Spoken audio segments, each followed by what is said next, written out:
जय श्रीमन्नारायण। अस्मद्गुरुभ्यो नमः। किरातहुणान्ध्रपुलिन्दपुल्कसा आभीरकङ्कायवनाकषादयः यन्ये च पापा यदुपाश्रयाश्रयाः शुध्यन्ति तस्मै ప్రభవిష్ణవే నమః। కిరాతులు, హూణులు, ఆంధ్రులు, పులిందులు, పుల్కసులు, ఆభీరులు, కంకులు, యవనులు, ఖసులు మొదలగు సర్వదేశముల జనులు మాత్రమే కాక పాపాత్ములకు జనులు కూడా శ్రీహరి యొక్క భక్తులను ఆశ్రయించి పరిశుద్ధులగుచున్నారు. అట్టి సర్వశక్తిమంతుడగు శ్రీహరికి అనేక నమస్కారములు. Second canto 4th chapter 18th prayer. భగవద్బంధువులారా, శ్రీమద్భాగవత తత్వదీపిక ప్రథమ స్కందం 16వ పాడ్కాస్ట్లో స్వాగతం. ఇంత క్రితం పాడ్కాస్ట్లో మనం అశ్వత్థామ యొక్క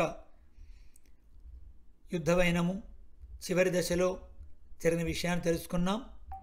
తర్వాత ఉత్తర శ్రీకృష్ణుడి దగ్గరికి వచ్చేసేసి విన్నవిస్తుంది. ఆ విషయం తెలుసుకుందాం. దేవదేవా, జగత్పతి, మహాయోగి, కాపాడుము కాపాడుము. నీకంటే వేరొకరు కాపాడు వారు లేరు. నీవు తప్ప మిగిలిన వారందరూ మృత్యువునకు వశపడు వారలు. వారు నన్ను ఏమి కాపాడగలరు? ఇనుప బాణం వలె ఒక బాణం నన్ను వెంటాడుచున్నది. నన్ను చంపిననూ బాధ లేదు, కానీ నా గర్భమున్న పిండము చనిపోకుండా ఉండునట్లు అనుగ్రహింపుము. ఉత్తర ప్రార్థనను భగవానుడు విని భక్తవత్సలుడై పాండవులు లేకుండా చేయుటకు అశ్వత్థామ అపాండవమును అస్త్రమును ప్రయోగించి ఉండును. అది ఈమెను వెంటాడుచున్నదని గ్రహించను. అప్పుడే పాండవులు కూడా వారిపైకి ఎదురుగా వచ్చుచున్న బాణములను చూచి వానిని మరలించుటకు అస్త్రమును స్వీకరించిరి. ఇట్లు పాండవులకు ఉత్తర గర్భమును కలిగిన ఆపదను చూచి శ్రీకృష్ణ భగవానుడు తననే నమ్మియున్న వారిని కాపాడు తన కర్తవ్యమని తన సుదర్శనాస్త్రమును వాడి రక్షణకు ప్రయోగించాను. ఉత్తర గర్భమున ఉన్న పిండమును అస్త్రము అంతమొందించునని శ్రీకృష్ణుడు స్వయముగా తానే ఆ గర్భమున ప్రవేశించి ఆ గర్భమునకు అస్త్రముచే ప్రమాదము రాకుండా అపాండవాస్త్రమును ఛేదించాను. భగవానుడు ఈ కార్యము చేయుటలో ఆశ్చర్యమేమున్నది? అతడు అచ్యుతుడు కదా. ఆయన గుణములు గాని శక్తి గాని ఏ రూపంలోనున్నను అతనిని వీడి ఉండవు. ఈ జగత్తునంతయు తన ఆశ్చర్యకరమైన శక్తినే సృజించును, రక్షించును, సంహరించును. అట్టి శక్తిగల భగవానునకు అపాండవాస్త్రమును నిరసించుట ఆశ్చర్యకరమగు శక్తి కాదు. ఈ విధంగా పాండవులు, ద్రౌపది, ఉత్తర గర్భము కూడా అశ్వత్థామ బ్రహ్మాస్త్రం నుండి రక్షింపబడినారు. బయలుదేరటకు సిద్ధముగానున్న భగవానును చూచి ఆయన ఎడబాటును ఓర్వలేనిదై కుంతీదేవి ఆయన ప్రయాణము విరమింపజేయుటకు ఇట్లు స్తుతించి ప్రార్థించున్నది. సామాన్య మానవుడు కూడా ప్రేమగల వారిని వదలలేదు కదా. సర్వేశ్వరుడు పరమపురుషుని ఎట్లు వదలగలమని ఆయనకు నమస్కారము చేసిట్లు ప్రార్థించున్నది. కృష్ణా, నీవు ఆద్య పురుషుడవు, ప్రకృతికి పరమైన ఈశ్వరుడవు. నీకు నమస్కరించున్నాను. నీవు సర్వభూతముల యొక్క అంతర్భాగమున బహిర్భాగమున కూడా ఉన్నవాడవు. నీవే నారాయణుడవు. వెలుపల ఉన్నప్పటికీ ఎవరి చేతనే గుర్తింప వీలు కానివాడవు. తెర ఆచ్ఛాదించినట్లు మాయచే జీవుడు నిన్ను ఎరుంగలేకునుట ఆవరణమును కల్పించున్నావు.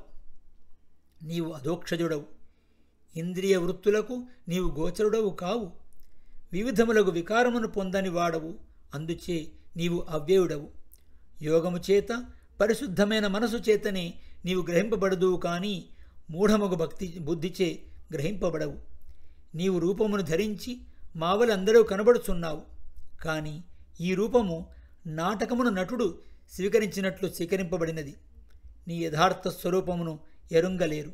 నీ అసలు రూపును ఎవ్వరూ ఎరుంగజాలరు. పరమహంసలు, మునులు, నిర్మలమైన మనస్సు గలవారు భక్తియోగము చేతనే నిన్ను ఎరుంగలరు. కానీ ఏ శక్తియు లేని స్త్రీలమగు మేము నిన్నెట్లు గ్రహించగలము? కృష్ణాయ వాసుదేవాయ దేవకీనందనాయ చ నందగోపకుమారాయ గోవిందాయ నమో నమః. నమః పంకజనాభాయ నమః పంకజమాలిని నమః పంకజనేత్రాయ నమస్తే పంకజాంఘ్రే అని కుంతీదేవి ఇట్లు విన్నవించున్నది. హృషికేశ, నీచుడవు కంసునిచే దేవకి చెరసాలలో బంధింపబడినది. చాలా కాలము శోకముని అనుభవించినది. నీవు అవతరించి ఆ బంధము నుండి విడిపించినావు. అట్లే నా బిడ్డలతో నన్ను ఆపదలో ప్రాపై నిలిచి ఎన్నోసార్లు కాపాడినావు. విషము పెట్టిన నాడు, ఇంటికి నిప్పు అంటించిన నాడు, రాక్షసుల వలన భయం కలిగిన నాడు, వనవాసములో క్లేశములు అనుభవించిన నాడు, యుద్ధములో మహారథులు అస్త్రమును ప్రయోగించినప్పుడు, అశ్వత్థామ ప్రయోగించిన ఈ అస్త్రము అందరినీ అంతమొందించినప్పుడు నీవే కదా రక్షించినావు. ఈ ఆపదను తొలగించుటకు నీకు ఎంతపాటి పని? నిన్ను ఆశ్రయించిన వారలకు ఆపదలు సంతతము కలుగుటే మహాభాగ్యము. నిన్ను ఆశ్రయించిన వారికి ఆపదలు కలిగిన నాడు నీవు దర్శనమొసంగుదువు. ఆపదలనే కాదు, నీ దర్శనము సకల ఆపదలకు మూలమైన సంసారమునే తొలగించజాలినది. ధనము చేత, విద్య చేత, జన్మ చేత గొప్పదనము గలవారు వానిచే మదము కలిగి నిన్ను ఎరుంగజాలగా కీర్తింపరు. ఏమియు లేని వారికి, కోరిక లేని వారికి నీవు సులభుడవై ఉందువు. నీవు అకించనులకు అనగా ఏమియు లేని వారికి సులభంగా లభించువాడవు. వారు దాచుకొనిన ధనమే నీవు. కామక్రోధాదులు లేనివాడవు నీవు. ఆకలిదప్పులు, శోకమోహములు, జరామృత్యువులు లేనివాడవు నీవు. లోకములో వేరొక దానిని అనుభవించడం నీకు ఆవశ్యకము కాదు. ప్రకృతి సంబంధరహితుడవు నీవు. మోక్షమును ప్రసాదించువాడవు నీవు. బ్రహ్మాదులను కూడా నీ అధీనమందు ఉంచుకొనగలిగిన కాలస్వరూపుడవు. సర్వనియామకుడవు నీవు. సర్వత్ర సమభావము కలవాడవు నీవు. నీవు ఒకరియందు పక్షపాతము, ఒకరియందు దయలేకపోవుట ఉండదు. వారి వారి కర్మలను అనుసరించి సుఖదుఖమును అనుభవింపజేయుదువు. నీవు చేయు పనులలో రహస్యములను ఎవ్వరూ ఎరుంగలేరు. నీవు కొందరును శిక్షించుట, కొందరును రక్షించుట, మనుష్యుడిగా ఉండుటచే గాని నీకు రాగద్వేషములు లేవు.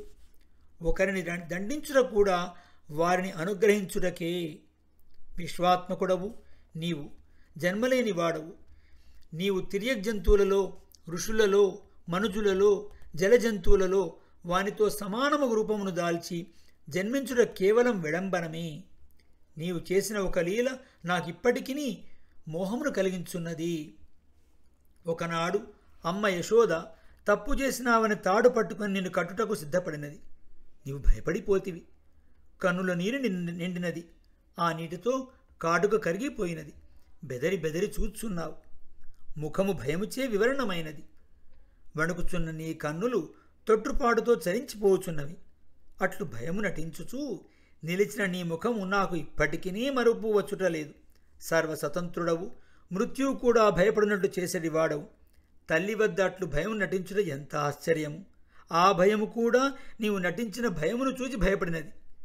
కొంతమంది జన్మలేని నీవు జన్మించుట నీ భక్తుడైన యదువు యొక్క వంశమును ఉద్ధరించుటకు, ఆ వంశను కీర్తి తెచ్చుటకు అని భావింతురు. మరికొందరు సాధువులను రక్షించుటకు, దుష్టులను శిక్షించుటకు, భూభారమును తగ్గించుటకు అని భావింతురు.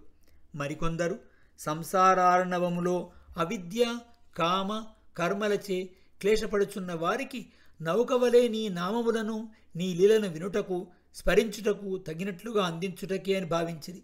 ఇట్లు జన్మలేని నీ జన్మను గూర్చి ఎందరో ఎన్నో రకములుగా ఊహించుకొనుచుందురు. అట్లు జన్మించి నీవు చేసిన చేష్టితములను ఏ జనులు వినుచుందురో, గానము చేయుచుందురో, మాటిమాటికి కీర్తించుందురో వారే నీ పాదయుగ్మమున దర్శింపజాలుదురు.